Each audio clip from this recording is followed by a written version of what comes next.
Pemirsa, berbeda dengan di dalam negeri, metode pemungutan suara di luar negeri memang memiliki tambahan opsi untuk memudahkan para WNI memberikan hak suara mereka. Ya, pemungutan suara metode pos dan KSK terkonfirmasi diulang.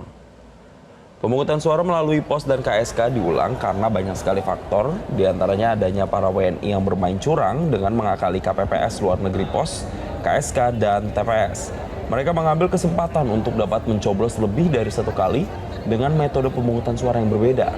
Seperti informasi yang telah beredar sebelumnya, terdapat oknum di wilayah Pucong yang mengembalikan surat suara pos dalam jumlah hampir 2.000 surat suara dalam satu kali pengembalian. Hal yang sama juga terjadi di wilayah Kajang.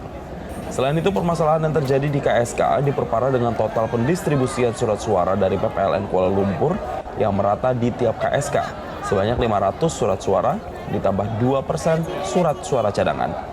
Padahal jumlah DPT yang ada di tiap KSK berbeda. PPLN Kuala Lumpur terkonfirmasi melakukan pelanggaran administratif dan Panwaslu Kuala Lumpur pun mengambil keputusan bahwa seluruh surat suara dari metode pencoblosan pos dan KSK yang telah dikumpulkan menjadi gugur dan dihentikan penghitungannya. Menurut Panwaslu Kuala Lumpur, persoalan ini bukan hanya sekedar berfokus ke pemungutan suara ulang, sekaligus sebagai pemutakhiran data di wilayah kerja PPLN Kuala Lumpur.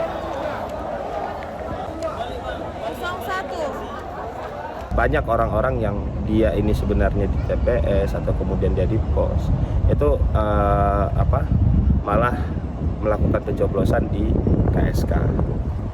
Inilah hal-hal yang kemudian menjadi temuan juga terkait dengan KSK, sehingga kenapa KSK harus dilakukan PSU. Yang mendistribusikan surat suara KSK itu siapa, Mas? Bukannya itu dapat dari KBRI juga ya? PPLN. PPLN pada prosesnya ya ini terkait adanya pelanggaran administratif yang mereka lakukan. Jadi mereka memberikan masing-masing KSK itu sebanyak 500 plus 2% kan suara-suara cadangan. Jadi 510. Itu berarti kesalahan murni dari PPLN aja ya? Ya. Ada pelanggaran administratif yang dilakukan oleh PPLN terkait hal tersebut. Oke. Jelajahi cara baru mendapatkan informasi. Download Metro TV Extend sekarang.